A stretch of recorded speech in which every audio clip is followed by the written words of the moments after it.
Hello and welcome to the Charmed Life podcast.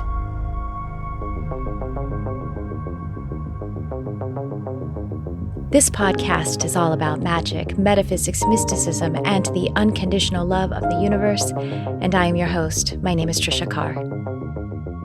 Welcome to this episode in which I am sharing exclusive content from Modern Mystic Life. Now, let me tell you what Modern Mystic Life is.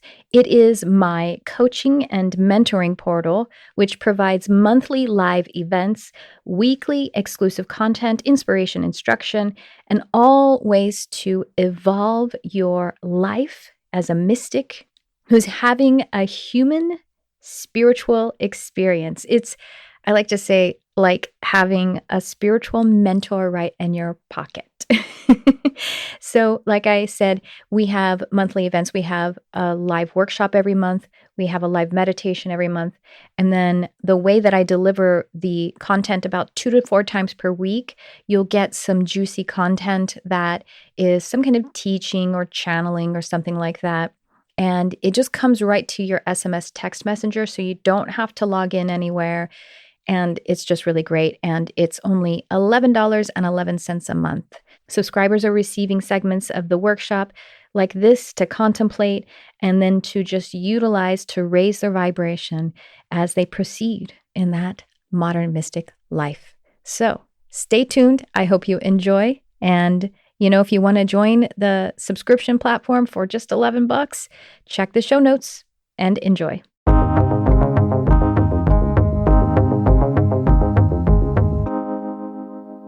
Invoking Archangels.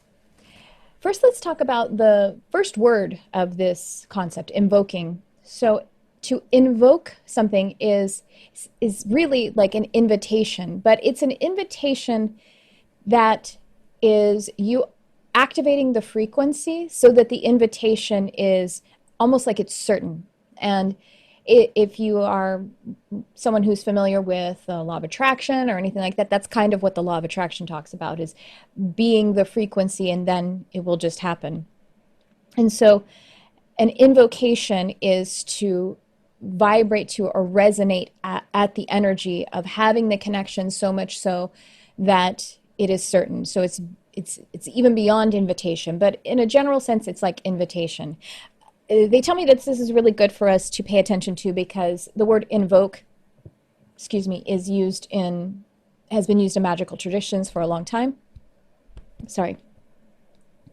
And it seems to be a word that for some, because it's associated with magic, and sometimes magic is associated with what is called black magic, and anything that is sort of has fear base around it, that it's good to clear up that energy. That invoke is not something like, even the word they say incantation, that somehow that has a negative connotation because of the associations it's been made throughout our history and our lineage. And incantation just really means to invoke the voice. And, we do that with song. We do that in all different kinds of ways. So that's what the word invoke really means. Is create. And now there's also the word evoke, which is utilized in a similar way. And evoke it's almost even like a more assertive kind of energy about it. An invocation tends to be something that bubbles from within, almost like a prayer, and makes the invitation by that frequency being set. And an evocation is sort of like calling out, and then it creates the frequency within you. It's very similar, but one is just a little more passive in the building and one is a bit more assertive in the building. But the net result is that you are creating the frequency within you so that you have the resonance with whatever beings of light that you are calling in. By the way, if you want to, I don't know if I'm going to have time to make a PDF for you of this. Maybe I will at some point, but I'm just still like in the creation with the energy intensive. And so when I get into the technique, you may want to take notes. But I think it's cool to like wait and listen in a replay if you do take notes, just be really, like, don't be overly analytical about it. Don't be too consumed in getting things perfect. Just jot them down gently or go back in a replay and listen and take some notes. So that's the idea. That's what an invocation is. An invocation can also, it clears and purifies your energy, and it establishes a frequency with a lot of intention, and it calls in the creator power, meaning the creator power that is your free will. It is the utilization of the free will in a very strong and powerful way. And so it is a beacon that you are sending out to your higher self or to your soul to send that frequency through your entire being, calling up the elements so that even your physical form is in obeyance as well. And then it is. And so it is. That's just, again, how universal laws work.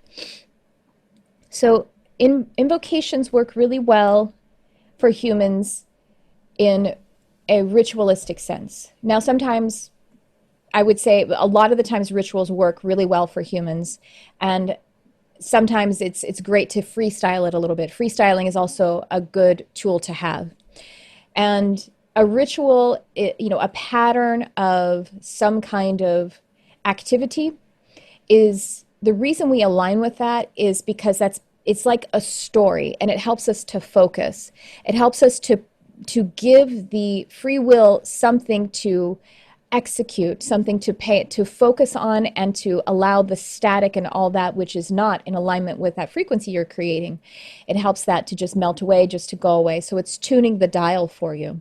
And so, a ritual is usually some kind of steps, or it could have if you use crystals and you're setting them up in a certain way, or you're holding a certain one, and that repetition of using it many times is reinforcing, like watering a garden, you know what I mean? Watering a seed. It's reinforcing the frequency.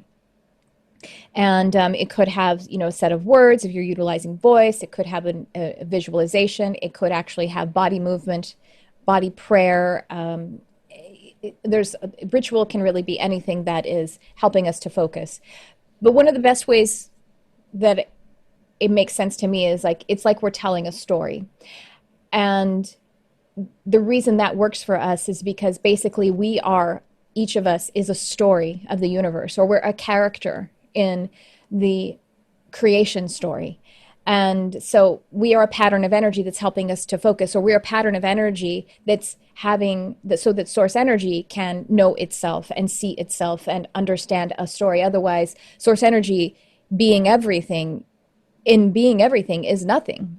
Without creation, then source energy doesn't really have any activity. It doesn't have anywhere to go. And so that's why we really work. It's like helping us to use the same portal of what we are, a story, a pattern of energy, to move back to the whole energy, or experience different patterns of energy.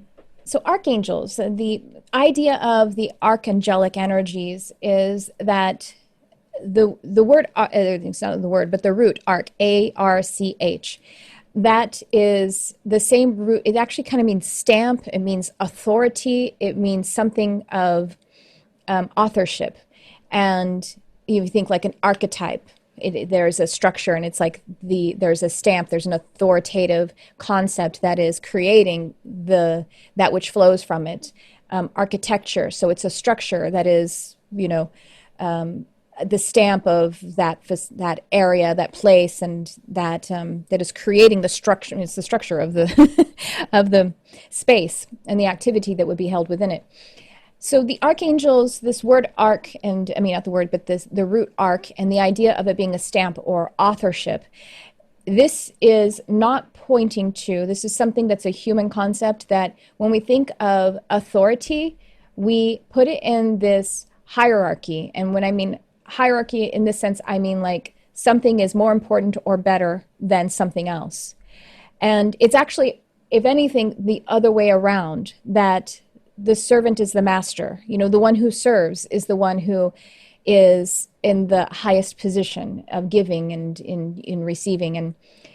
But that's actually not even the highest perspective of how it works in the universe. The highest perspective is that everything is its opposite. So the follower is the leader, the teacher is the learner, and they are the same. They're just, it holds both. The polarity is at one, because that's, again, what source energy is. It's all of the polarity. It's one. But in the, let's say more like closer to us in the 5D perspective, then the one who serves is the one who is the one creating the authorship, is the one who is helping to manage and write the story. And so it is an ultimate position of responsibility, is what it's like. Now, the archangels, so they're beings of light, and light being the most, in the scientific perspective, the smallest, from what we know now in our current science, the smallest form, the smallest quantizable, meaning measurable matter. It's not even really matter, but it's particles. It is the most expanded. It's like the first word of God, the first movement of God. That's light, the creation of light, or light is creation. And so the archangels are these energies that are most proximate to the point of creation. They're the first, and if we have to put it in some kind of context, creation, imbued with creator energy, to also partner with source energy, creator, and also create. And so they have the most authorship in the, as a creation, and they're most proximate to the energy of source. So basically just how the story of creation goes, and source energy had the intention to know itself, and so moved or spoke or thought or felt, and that is the creation, the first point of creation. It is said the energy that we have named Archangel Michael is the one that we understand to be the very first even of those thoughts or words that source energy in the process of creation. And then all of the other archangels, and there's no limitation to how many potential archangelic energies they are, because we're talking about infinite, we're talking about the infinite.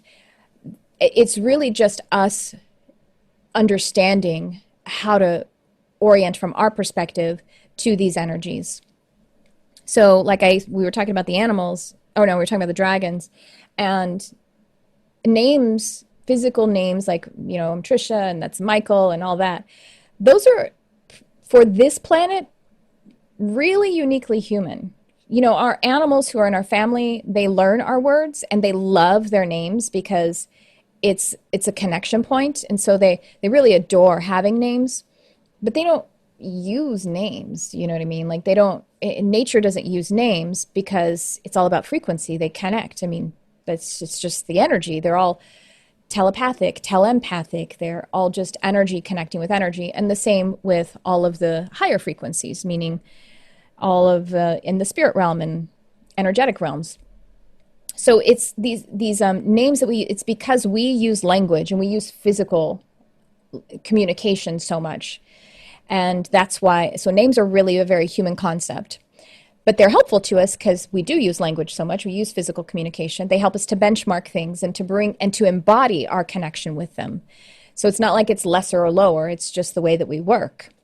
So then we have named these energies, and the system that I'm talking about, like Michael, Ariel, Raphael, Gabriel, Uriel, Zadkiel, Muriel. There are a lot of these that have the IEL ending or EL ending.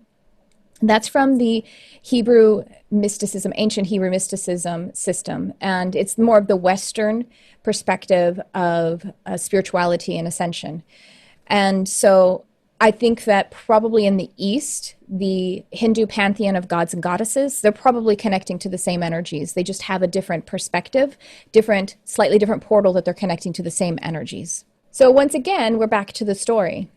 That what we tell about the energy that we call Archangel Michael is a story that helps us to focus and to embody by the speaking of the words and the seeing of the images and the feeling of the feelings that have to do with this ritual or the story that we have about Archangel Michael.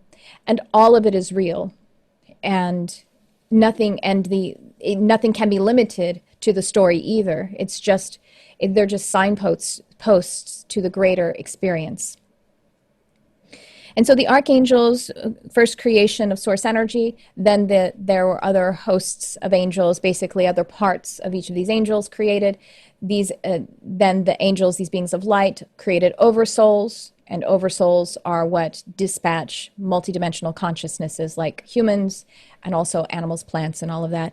And the actual planet, our planet, Earth, the energy of, we call her Gaia, and she is like an archangelic energy who creates the earth and dispatches the elements in order to match the soul calling to create the planet. So I know a lot of you have heard me and heard Crystal also talk about this, but I'm just going over, some of the basics. So you can consider that since archangels partnered with source energy and eventually created the oversouls dispatch the consciousnesses, create the physical form, that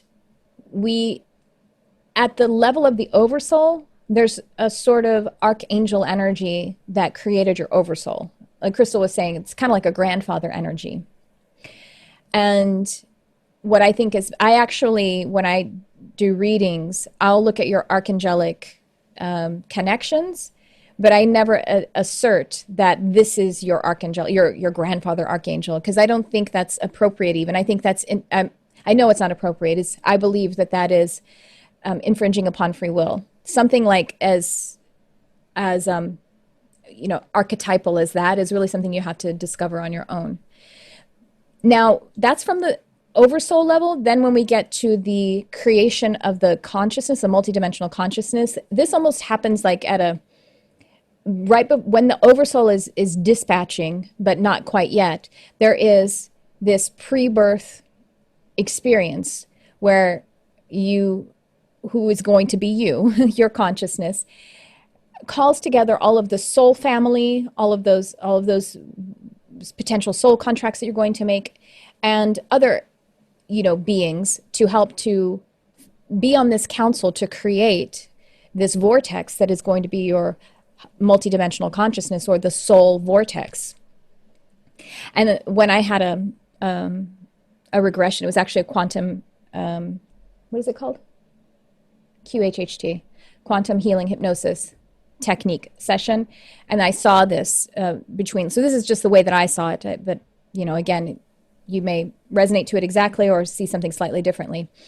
And so it was like, the way I saw it, my perspective, I was at over this vortex of energy, and it looked kind of like light, or something like that, if I could describe it. And there was this council, like I remember specifically, the only human I really remember being there was my mother. But I'm sure my husband was there and all other, kinds of other people, but that one really stood out. And then, there were other archangels that were there, and there were, cosmic beings, and there were all kinds of different beings who were there. And I would confer with them. It was almost like, what do you think should go in here? Almost like we're making a cake together. And then I'm talking to Gabriel, and Gabriel's like, maybe some nutmeg. And I'm like, you know what, you're right. Let's put some nutmeg in this soul. And then I drop it in. So this is us making that energy, that resonance. And together, Gabriel and I made a third energy that we put into my multidimensional consciousness. So Gabriel is a part of me, in a literal sense, creating my form. Now, I understand my particular oversoul to be parented or grandparented or whatever you want to say by Ariel. So it's almost like Ariel, this was all happening within the energy of Archangel Ariel, but we had all of this conferring going on. When we kind of got to a place where the vortex was in some kind of readiness, it's not stationary ever, it's always creating and co-creating and creating and co-creating, then it was sort of compared to a time-space potential reality, that it would best be able to have all of its divine expansion, and then it was dispatched. And that dispatch actually magnetized to, it was answered by Gaia, who sent a dispatch of the elements to begin to create the physical form. And so that began, and that creation begins in my mother's body, but it isn't until, it's about 88 days before you're born that you actually attach to, it's almost like, it's just an incubation going on inside the mother. And then about 88 days before you're born, the soul energy or the multidimensional consciousness formally attaches to the, now, I'll say this too, when babies are stillborn, I think sometimes that there wasn't an attachment that was made. It was just some biology playing out. But I'm not going to, again, insist that that's always the case. It could be that was the life of the soul, to have 88 days in the womb and then to not, that could be a path that was there. So anyway, wow, we went off on a thing. I hope you guys are enjoying this, because I didn't know we were going to go here. So we're getting the idea of how invoking archangels is a powerful experience, because we are activating all of this expansive knowledge, intention, authority. If the archangels have this capacity to be these higher authors or authorship, meaning they're responsible at a certain level for the story, then you are bringing yourself to a frequency that is in alignment with that. And you're doing it by acknowledging and honoring your free will. Your free will is the tool that executes your source energy, your piece of source energy. And so you're aligning all of that. And so resonating, and it's really simple, even though we're talking about all these things and it's like, oh my gosh, there's this, you know what I mean? It's actually completely simple. They are there for us in this capacity as that story that we can feel and then we can resonate to, and we can just know and just come into alignment within a free will sense. And they feel it's important to say that when we say that, having your free will in alignment with something and calling it in, you don't have to be perfect in it, because our human minds say, well, basically, if in order to, let's say, get a healing or something like that, to heal of something, I have to have absolutely no, ooh, what's that about? Sorry, I'm getting a tone in my ear. Okay, thanks. So, it's in my left ear too. That's weird. So I hear you. So what the free will energy can potentially sometimes only be 51%. Thank you. I got it. 51% in favor of that healing coming, into being. It doesn't mean that you have to eliminate all of the possibility in your awareness that it could not happen. That's how we get a little mixed up. Oh, I got it. Thank you. So they're telling me that is actually a mechanism that is used to confuse us, and it's something for us to overcome and become empowered by. So they say on average, they're telling me right now, on average, that it's about 70%, and to not be fixed on the numbers, but out of curiosity, because I feel like Carson was probably going to ask me that. So is it always 51% or is it more? It's around 70% when the free will is in alignment with the manifestation of it. Okay, cool. And so they say then when you invoke archangels, for example, or do some kind of ritual like this, that it helps to tune your frequency so profoundly that it can kind of it's, for lack of a better way to say it, it's almost like a cheat. You can just borrow the resonant energy of the archangels. That's really cool. Thank you. It's not really a cheat like you're doing something wrong, like in our language, but it's almost like it's a shortcut and you don't have to, by the way, they say studying or learning we do that when it's fun and we do that when it feels good. You don't have to know everything possibly about the stories of archangels or the lore or anything like that in order to work with them. You don't even have to know their names. You don't have to know any of this. It's natural for us. But these stories and names and details we like, and they do help us to kind of pop into the frequency. And we will be right back. Empowered Empath.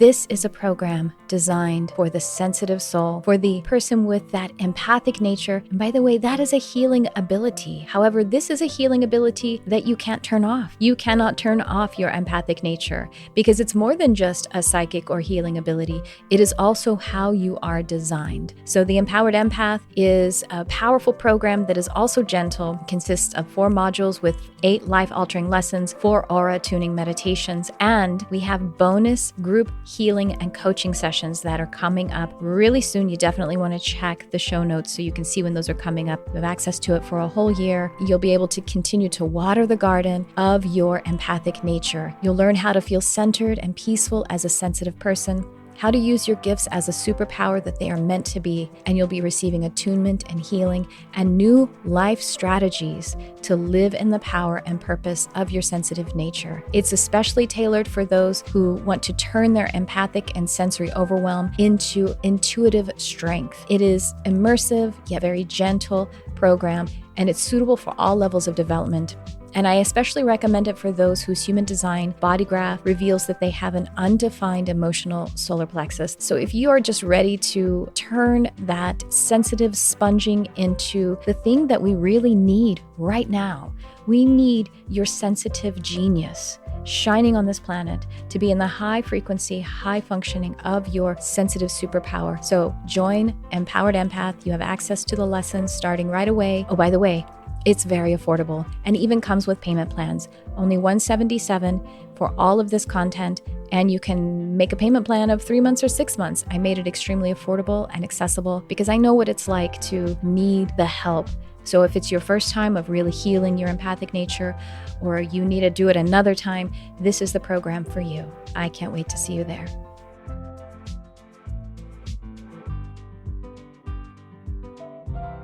This is Tricia Carr. I'm inviting you to Astral Mastery, the ultimate intuitive expansion, human design, and astral exploration program, designed to elevate your astral awakening journey at any stage. Whether you're a novice or a seasoned explorer, you are offered an adventure into the depths of intuitive development and the vastness of spiritual expansion, a 6-month journey which offers you the choice to fully participate in the live training and coaching sessions or to learn and observe passively. If you would like to expand your intuitive abilities, your intuition, your human design experiment, and to cultivate spiritual abilities such as astral projection, remote viewing, lucid dreaming, and so much more, then join this program. We can't wait to journey with you. And now back to the show. You did sense me wanting to ask a question because I was like tapping into something else, and then I missed the beginning of the 51%. I was like, no, go back.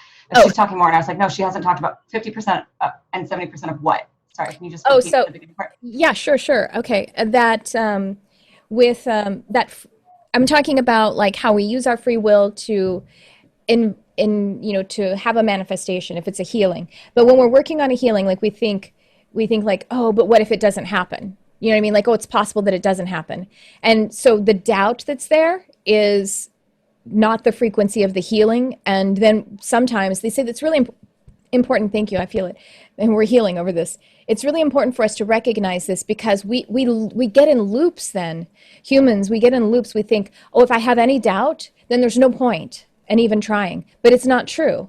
And you also don't have to assess, well, am I 51% or 70? Like we're getting a little too analytical. But just know that there is so much grace that takes care of the disparity between you actually creating something and the fact that there's doubt.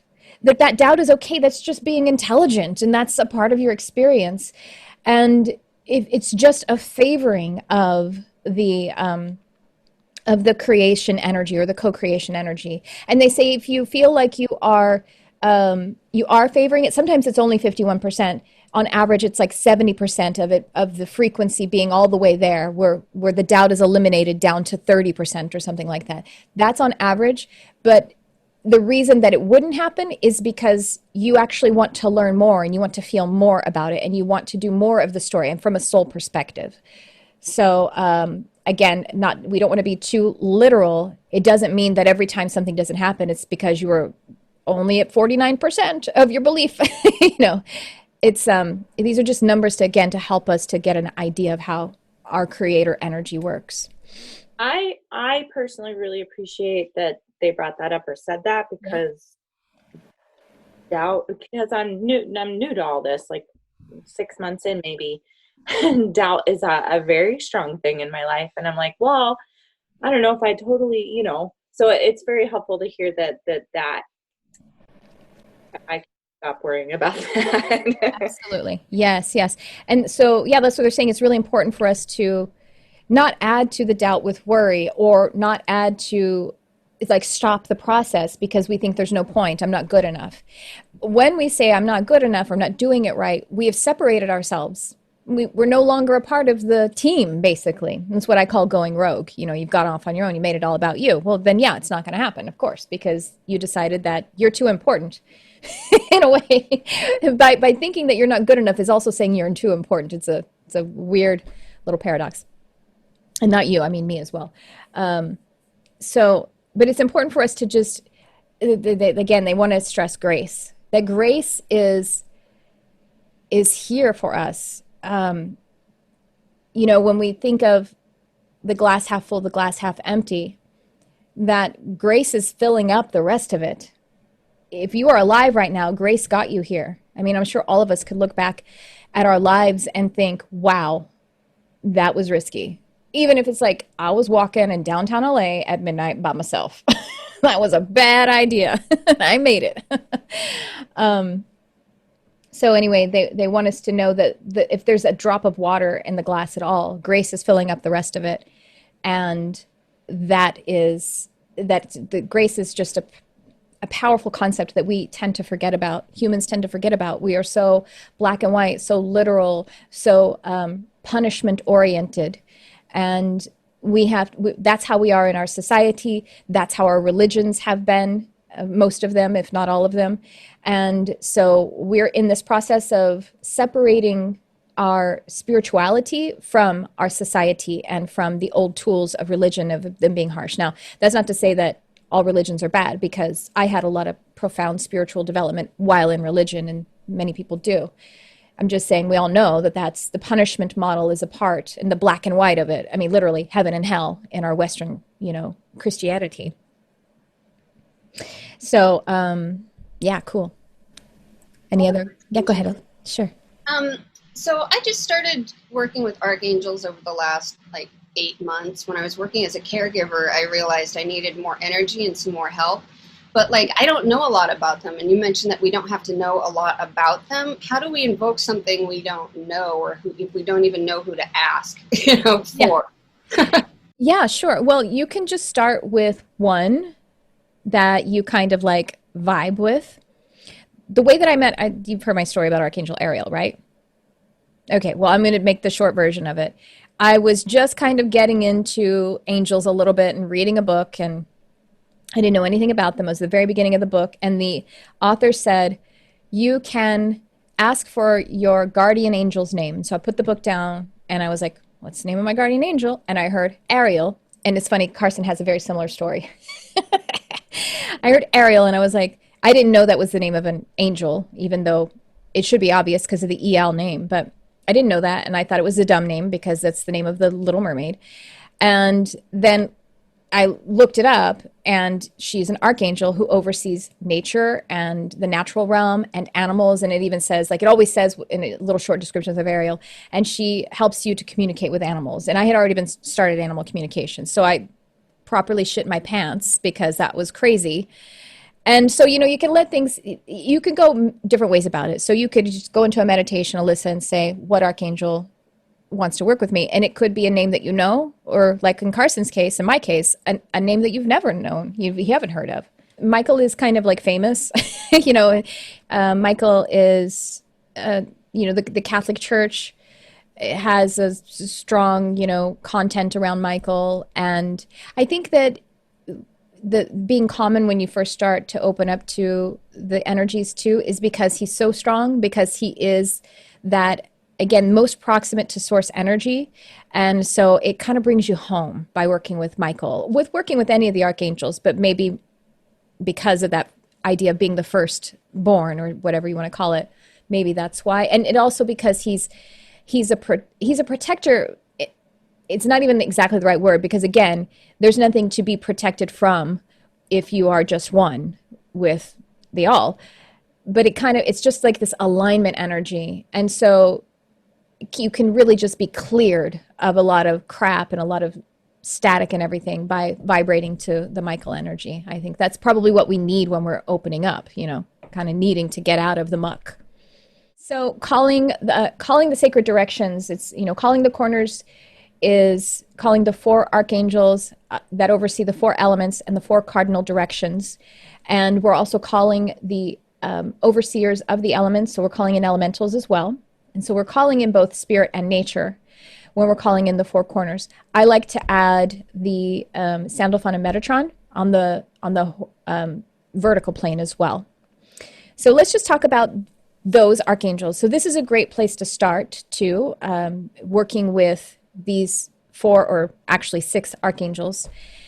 And so let's start with the idea. I think you guys understand. We're actually calling the 4 directions. We're calling the archangels, and we're aligning all of the universe to we're aligning ourselves to all of the universe. We're running the frequency of the plane of spirit and nature and the energy of creation. So they're reminding us that invoking the energies is aligning your frequency, is not just aligning, but becoming the frequency of it. And that it's kind of like what they said, the cheat, but it's not really a cheat. It's really the grace takes care of the rest of it. And this is how it's so very powerful for us. Doing it once a day is great if you want. Doing it at the beginning of your day to set up your day. Doing it before healing or a reading or any kind of practice, whether for yourself or if you're facilitating someone else. Just any way that you want to align your frequency. So calling the corners is something that is used in, I think, all shamanism, all different, ethnic shamanistic practices. And shamanism is about healing, or really healing is manifestation. It is orienting the physical plane to the plane of spirit in the sense of it being a sense of it being some other form of it. Okay, thanks. So they're telling me to share with you also a slightly different perspective about what healing is or what manifestation is, with the concept of, has anyone here not seen The Matrix from 1999? Carson, have you not seen it? Oh, okay. I thought you were saying no. I was like, get off the meeting now and go watch it. You're not allowed to be here. No, I'm kidding. So if anyone hasn't seen The Matrix, you have to see The Matrix. Well, The Matrix is, the concept of The Matrix it was channeled. And it has a lot to do with actually how our reality does work. So I saw it in late 1999 on DVD. And I remember I was not like metaphysically open. I was in the middle point after religion and before metaphysics. And I was probably studying Deepak Chopra or reading a little light fare of Deepak Chopra, and really in my pragmatic stage. And when I saw that, I was like, I stood up and I was like, I don't know why, but this is real. It freaked me out. So it is kind of real. And there is, some of you may be interested in this speaker and author that I just bought his book on Audible. His name is Donald Hoffman. And so he comes from a different perspective. It's not, I don't think he's technically metaphysical. My husband turned me on to it. So if any of you have a counterpart who's like, that's a little too woo-woo to me, but they're into it and they're psychic and they're all that too. I think this person may be this kind of material, maybe for them. So his book is called The Case Against Reality, Why Evolution Hid the Truth from Our Eyes. Ooh, so it's talking about the illusion, right? And I haven't started reading this yet, but just in conversation with my husband, it's like, basically, we are actually the computer programmers, but we believe that we are the characters of the game, or like video game. You know what I mean? Like we believe that we are the players, the ones inside the game, but we're actually the programmers. And so when things happen like Archangel Sabriel, impossible healing, it's because we aligned the fullness of our consciousness to the programmer. And we just decided to change the program. Just like being out of the matrix. You get out of the matrix and you run a different program. In the energy intensive, I shared an experience I had by doing Ho'oponopono. And I was doing it around like my boss in my old company had was trying to force me to do some appointment I didn't want to do. And it was on my calendar. That's what provoked me to do Ho'oponopono with myself, which is, by the way, a healing modality. And this, as I was coming up out of this healing, this prayer, this meditation I was doing, my phone went bing, and the appointment went away. My boss canceled it. So like I just went up in that and I aligned my whole my whole frequency with the programmer and really decided I didn't want to do it. So thank you. Gosh, this is really helpful. I hope it's helpful to you guys. It feels helpful to me. So again, talking about the doubt quotient that is still there, talking about the free will versus doubt. They say when we align our frequency, if we are the programmer, we come up to that perspective, we still know that there are other programs to run. That's what doubt actually is. It's just the awareness that there are other programs that could be run. But those programs don't run us. Oh my God, this is helpful. We run the programs. So that's the thing they want us to understand, is that the doubt is really just a potential program, and you are ultimate intelligence who's aware of it, but your awareness of it doesn't mean that it runs you. It's only when you choose to let it run you, and that usually feels like fear, but they say what we are awakening from is how much easier it actually is to orient to love and to that, that one frequency than to fear. Are you guys picking up this business? Because I am. I'm not patting myself on the back. This is coming through right now. You guys like it? Okay, so then with the invoking archangels, with like calling the sacred directions, we're aligning ourselves to the programmer, because we are shoulder to shoulder, or a part of us, or how we are, like we are in that energy. That's the greater part of us. We're actually creating it. We're creating everything from it. So we're calling in our fellows, basically, the archangelic energies, and we're aligning with and identifying, getting up at the keyboard of the programmer position and being in that position of it. So, all right, now let's talk about calling the sacred directions. So when we call the sacred directions and the archangels, you can think of it as calling the archangels. That's how I always start with it, but you're calling the sacred directions. So the way that we go is we go east, south, west, and north. Did I say it right? Yeah. East, south, west, and north. The sun rises in the east and sets in the west. Exactly. So the way that we orient is like, that would be the beginning. The other reason it makes sense to me that we would start in the east is because Raphael is obviously the overseer of healing, is healing, but what he does is he holds the space of all as well. So it's all is one. He holds that frequency. Healing, the verb, is our perspective of moving from the identification to something being unhealed to the truth, which is all is one, all is well. So I think that maybe that's another reason why it's almost like a catalyst kind of energy. So we start with Archangel Raphael, and what you can do, so one part of the, if you want to use your body, you can stand and face the east. And so I have a handy dandy little compass, and I'll bet some of you who are like really physically empathic probably will find that your inner compass knows. If I try to use my mind to know what the directions are, I get all messed up. I'm like, wait, Ventura goes, it goes north and south. It's what? But if I just feel it, I get a little, the magnetism makes a little more sense to me. So face the east, and you can speak aloud, you can chant, get yourself into the vibration of it. If you want to do it in a sitting and quiet, a silent meditation, then you can just have an orientation without moving your body. So you could do it however you like, but if you want to face the east and call forth Archangel Raphael, overseer of the east, the element of wind, and the what else did I say? I'm just freestyling this but these are just some of the details you can bring in. And if you want to add to it elementals, then you can say overseer of the sylphs or something like that. You can call them in and stay in the energy while you are, if you want to visualize what you know about Raphael, like the color emerald to the color green. You can also add to it other details about Raphael, like his symbol is the caduceus, which is that it's the staff with the snakes on it, like the medical symbol, the intertwining snakes. You can, feel the wind. You can imagine the wind blowing, and feel that you are actually orienting your body, mind, and spirit with the East and with Archangel Raphael.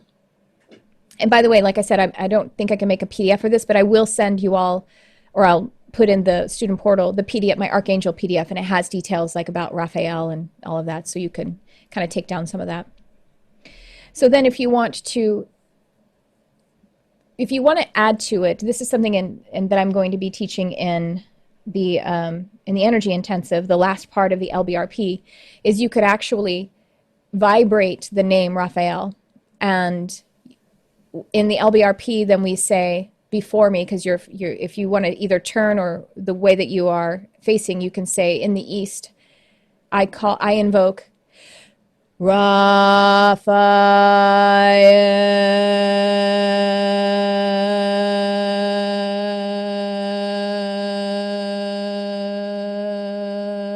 Well, I took a big breath so I could go on for a while. But anyway, the idea is to vibrate it.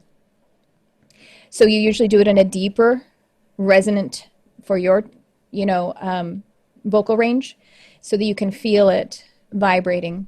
When you do that, because Michelle mentioned chant, and chant seems to be embodiment seems to be what we're interested in. When you do that, you are, for me, it tends to clear my mind entirely. When I'm vibrating a word, I don't really hold the clairvoyant image of Raphael anymore, or even, you know what I mean? Like it almost just takes over. So I do it at the end before I'm going to move on to the next direction. And ask what the RBLP is? LBRP, yeah. It's the lesser banishing ritual of the pentagram. Actually, the person I'm recording the episode tomorrow, he's got a book. His name is Damien Eccles, and he has a book. It's called High Magic, and he teaches about the LBRP. The LBRP is lesser banishing ritual of the pentagram. It's really an old technique. It's an old ritual that is from Hermeticism, from the Hermetic Order of the Golden Dawn. You guys know about the Law of One, raw material?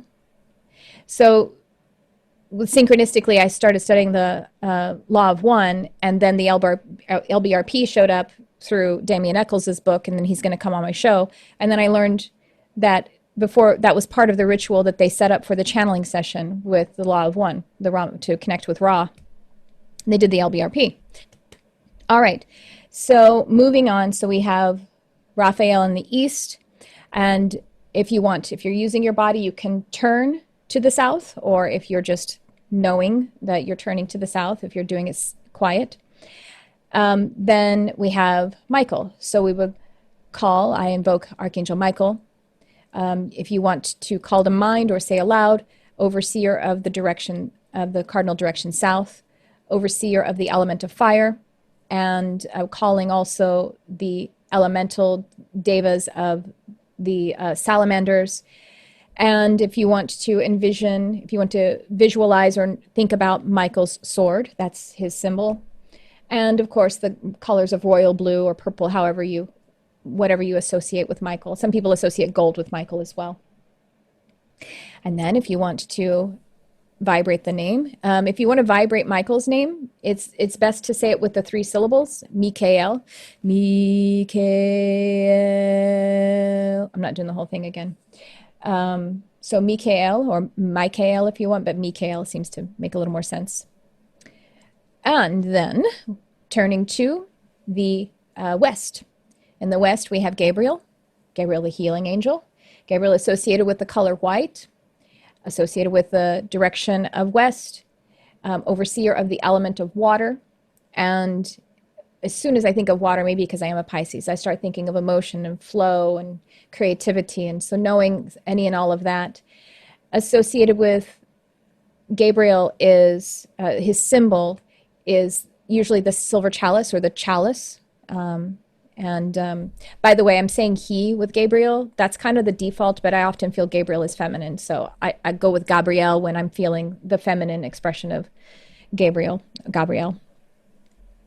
And Gabriel. The other thing they're telling me that you could do as a chant is you could say their name 3 times in a repetition. Gabriel, Gabriel, Gabriel, something like that if you want to. 3 is a complete number. It's calling in mind, body, and spirit. And it's the Trinity. We work in Trinity a lot as humans. And thank you. So they're saying another reason that the Trinity is a perspective to pay attention to in a practice like this is because we have source energy, we have the intermediaries of the archangels, and we have ourselves. And so it's a Trinity that we're bringing together. Okay, so then that's the west, and then we turn to the north, or know that there's the north, and that's Uriel. Uriel oversees earth, the direction of north. Oh, golden pentacle, or the flame of love. So a golden pentacle, or pentagram, is associated. Some people associate that with Uriel.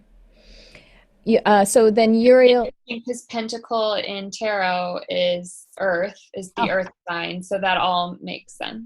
That makes sense. Yeah. And so with the pentacle or the pentagram, since this is also something that's a part of the LBRP because it's about the lesser banishing ritual of the pentagram. But with the pentacle, what's good to know is that there was some demonizing of the pentacle, especially from the Dark Ages. And what that had to do with was the toxic patriarchy kind of oppressing the feminine, the divine feminine. That was a big part of the time when the divine feminine was really pushed down. And so that was associated with magic, and the women were the ones who were being held up as black magicians, or really being punished and persecuted for doing magic. Meanwhile, magic was being done by the men in secret societies and in mystery schools, and the true mystery schools also had women involved. But so far as like the real dark magic or whatever, that was done by men, and they wanted to have some separation, and so they were persecuting the women and also persecuting the divine feminine in general. And so that's why it's in our mind that somehow it's associated with Satanism or something like that. The truth is, what the pentacle is, with the 5-pointed star, it's the 4 elements and source energy. That's it. Or aether, you could say, the 5th element, which is aether, or the representation of the field of energy, again, basically source energy. So that's what the pentacle or the pentagram actually represents. When the pentagram is up with the point downward, then it is talking about earth magic. And again, that's something that was associated with a lot with women in the darker ages, the Dark Ages, not the darker ages, the Dark Ages.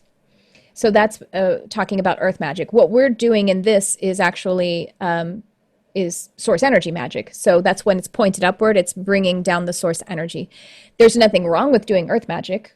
I mean, earth magic is wonderful. Just in this particular ritual, we're calling on the archangels, who are the higher frequencies, and we're bringing it down. Does that make sense to everyone? Cool. So anyway. I'm sorry. The elementals for Gabriel and Uriel, please. Sorry. Yeah, Gabriel oversees the element of water, and that undines, Undine, the undines. But sometimes people call the water devas, sometimes I think they call them water sylphs. But sylph, I believe Paracelsus. So Paracelsus is one who kind of penned the names of the elemental devas, the overseers. And as far as my research has shown, he called them undines. And it's just easier for me. I'd rather have 2 different names rather than one name just qualified. You know what I mean? But if you like sylphs better, there's, again, these are just words, signposts. So Gabriel, and then who'd you say, Uriel? Yes, please. Uriel is gnomes, or earth, the earth elemental, the devas of the earth element are the gnomes. So we left with Uriel, calling in Uriel, calling in the north and element of earth. And the colors associated with Uriel are usually gold. And are there any other colors? That's what I always see. Oh, also, so yellow, red, and purple, people also associate with Uriel. I just always see gold. And if you want to have a symbol to reinforce that energy, the golden pentacle or the flame of love. And then so now you've ended at north, that's the last of the 4th directions, but you bring it back to east, so you close the circle. You don't have to call Raphael again, but that's what we do to close the circle. And then for the, so that's the horizontal plane. And then if you want to call also the vertical plane, then we would call Sandalphon for the below, which are the inner planes, or in our case, the earth, the earth, like the roots of the tree, the earth.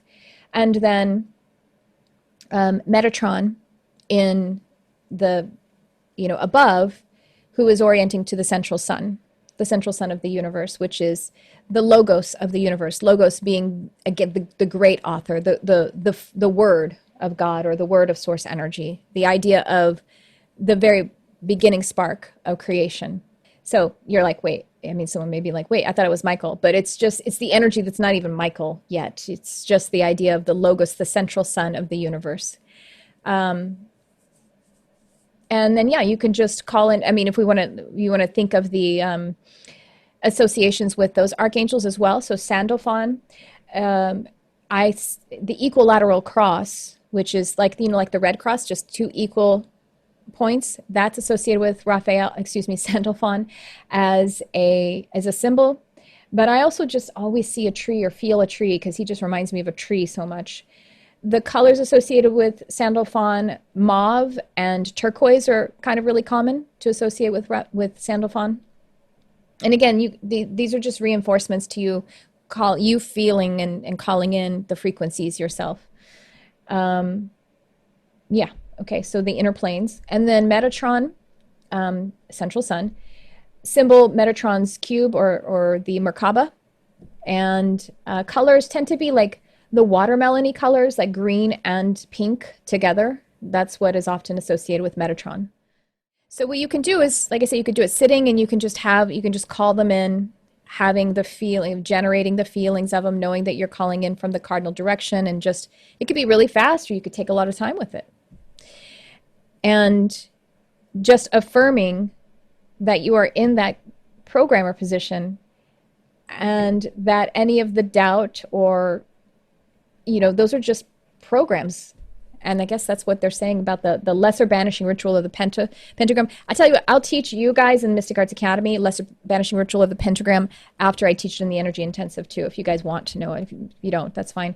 But you can also just go look it up yourself. But basically they're saying right now with the LBRP, the banishing the lesser energies, it's basically like saying, not these programs. I'm the computer program. I'm banishing those. Those programs are not the ones I'm running right now. In terms of the banishing, I know we'll be talking about this later, and I might be asking this in advance, but I've been watching Gigi Young now because of you. And she has that whole series on in plain sight, and all of these symbols that are kind of used negatively now by all these corporations, but it has all these positive beginnings. Can it be the same kind of thing, that you're just reclaiming it and using it, saying, I'm not going to run those programs? Yeah. I didn't know I haven't been I've been too busy to really listen to very much. Is that a current series that she's doing? No, it's old. I went down a rabbit hole. Okay. I started to a little bit listen to her, something about Isis, her Isis series, but I only listened to one video on it, but I loved it. And I also, I don't know if you have noticed, I talk about reclaiming or redeeming words too, because both redeeming words and also finding out the energy beneath words. Because here's the thing, we are connected to everything. We subconsciously, collected on a collective conscious level, know the energies of things deep in within us. So yeah, symbols that were once positive, but let's say with the pentacle, you know what I mean? It was once utilized, it was kind of taken to mean, there's no way that a symbol can be bad in and of itself. It's just how we interpret it right now. For example, the Nazis took the swastika from ancient Hinduism. You know what I mean? But that's how we see it now. So that's why we don't use it, because it hurts a lot of people right now. It's associated with that but there's no way that something in and of itself could be bad, like a symbol could be bad. All shapes and symbols exist in nature and exist in the cosmos. So we all right now are agreeing that the swastika is associated with that pain, and so we leave it for now. But anyway, yeah, when it's time to redeem something, then we do the healing of it. At some point, maybe the swastika will be redeemed, and maybe at some point we won't be vibrating to, it's so recent really, and it will be an empowerment to actually take it back. I don't know. It's not, it's just something that could happen. So I think that think about how far away we are from the dark ages, and that we could start to redeem the pentacle or the pentagram. That makes a little more sense. Like, I don't know anyone who was burned to death as a witch, but I know someone who knows someone who knows someone, at least, who suffered, during the Holocaust. So the proximity is a human thing, and it's real, and it's something to care about. So far as words are concerned, because words are just symbols, they are just representations, they're signposts of the energy beneath them. And they are interpretations of the subconscious. Or it's basically a signpost for what's going on in the subconscious energy. So certain words, like one of my favorites to redeem or to discard, really, is the word hysterical. Do you realize how we don't use hysterical in medical science anymore?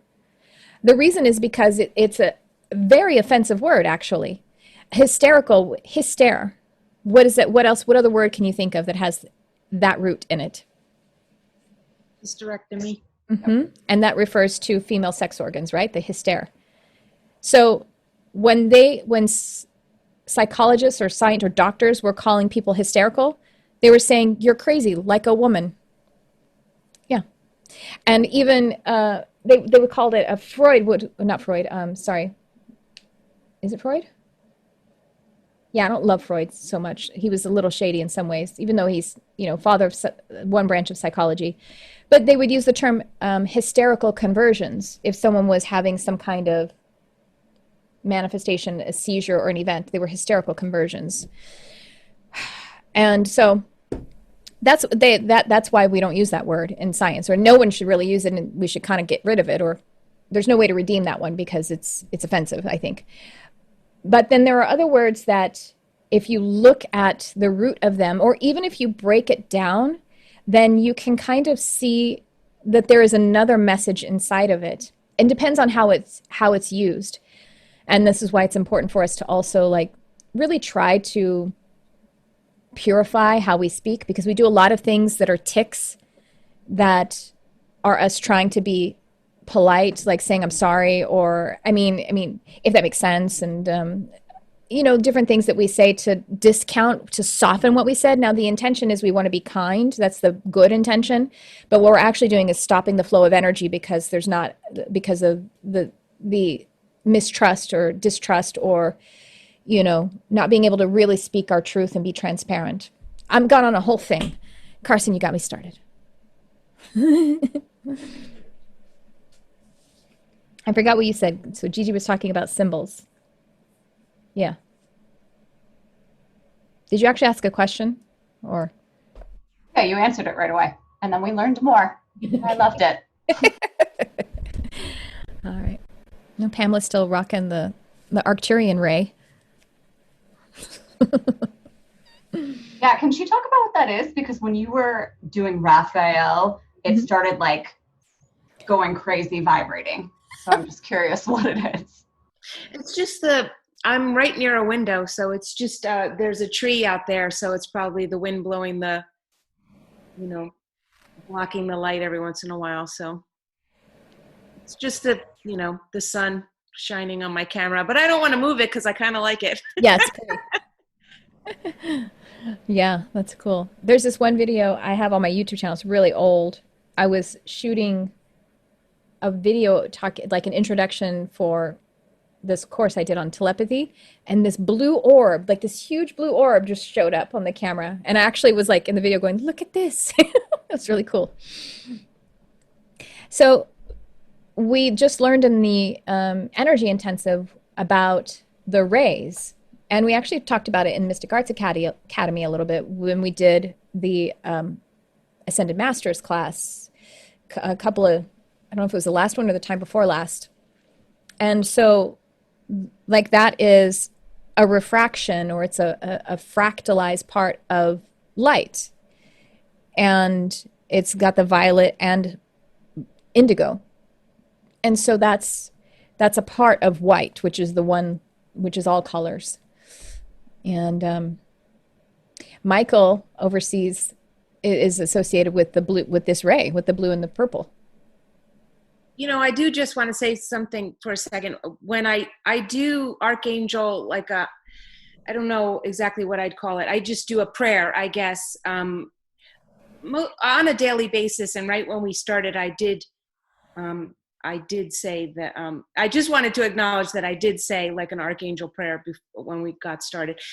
I'm not saying it's that. I'm just saying that I was like, after I got off, I was like, oh, I didn't even acknowledge. So I'm acknowledging. So yes, it's the sun, and it's just happened to do that. But at the same time, I did say an archangel prayer. So I love it. That's really beautiful.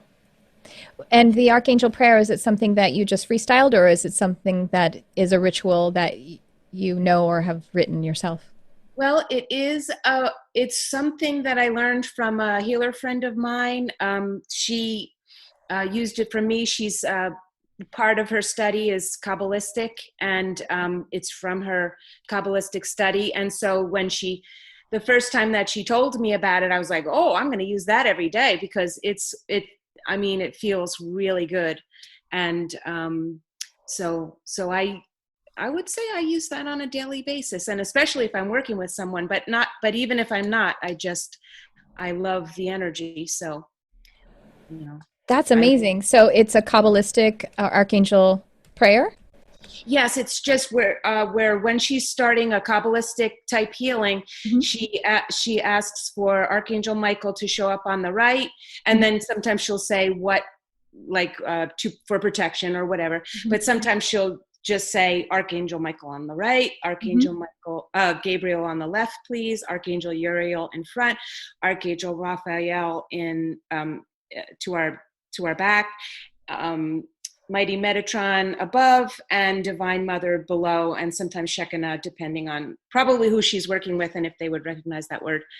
And I just loved it so much. I was like, well, I'm not going to save it for, special days. I just going to use it every day. So. Yeah, that's very similar to this. And actually in the LBRP, you start with the Kabbalistic cross. So it has the Kabbalah energy in it as well. And then at the end of the LBRP, how you end. You say before me, Raphael, to my behind me, Gabriel, to my right, Michael, and to my left, Uriel. So yeah, it's all in this magic tradition. So that's what the archangelic energies help us to do. That's what magic is. It's just aligning with the computer programmer perspective. And so it is. That's cool. I love that you did that right before.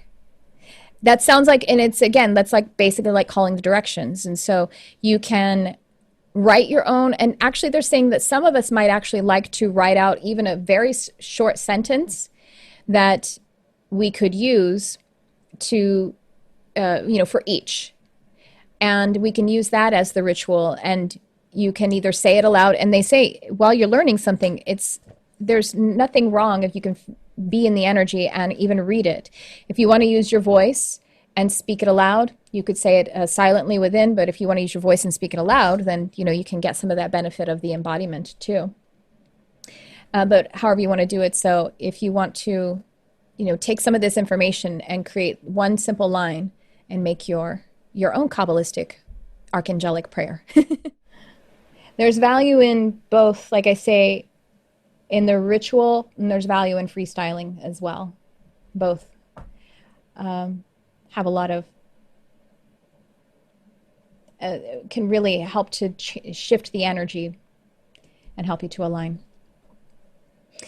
Any other thoughts or questions? If not, I can end us with a prayer. Just wanted to say thank you. This was really informative, and I love learning the sacred direction. So thank you. My pleasure.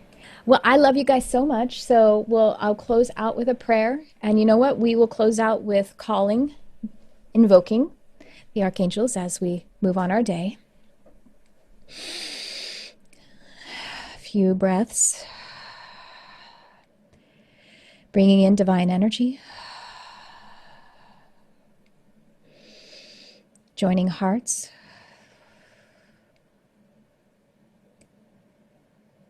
With gratitude for this sacred time, with the information in formation for us, we allow ourselves to continue to align to these frequencies that are the sum total of what we truly are, shoulder to shoulder with every manifestation of the one energy, orienting to the identity of love, of light, and that we are the love of God. And so we call upon Archangel Raphael in the East. In gratitude, we say thank you. Thank you for your attendance. Thank you for your witness. Thank you for your call upon us. May we continue to vibrate to the frequency that you provide in this one energy. May we continue to hold open the space for more learning and more teaching. For this is the pathway, the portal, to that whole space that you hold.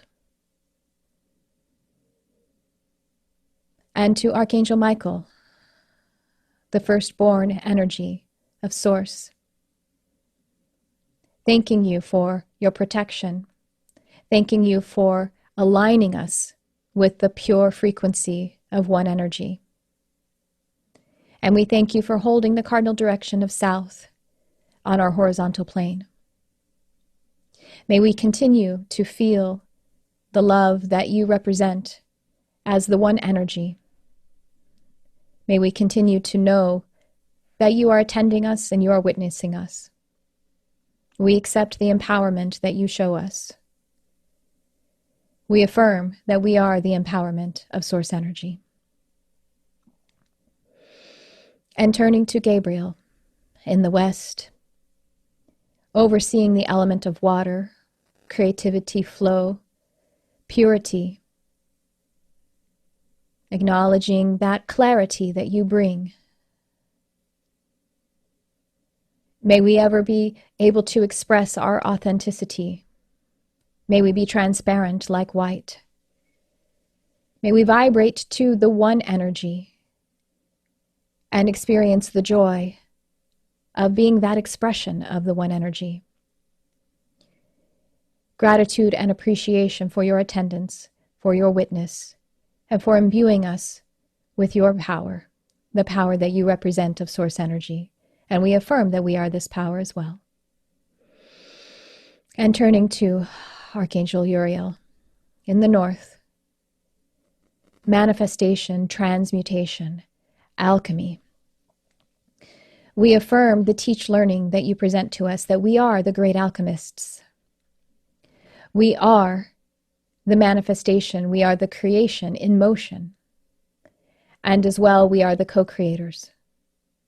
We thank you for your golden energy. We thank you for reminding us of divine symbols, like the pentacle, and the energy that is alive in the symbols and beneath it, and that there is an infinity to explore within ourselves. And for the elemental devas, the gnomes, we thank you for helping us to co-create. We thank you for your attendance as well. Thank you, Archangel Uriel, for your attendance and witness of us.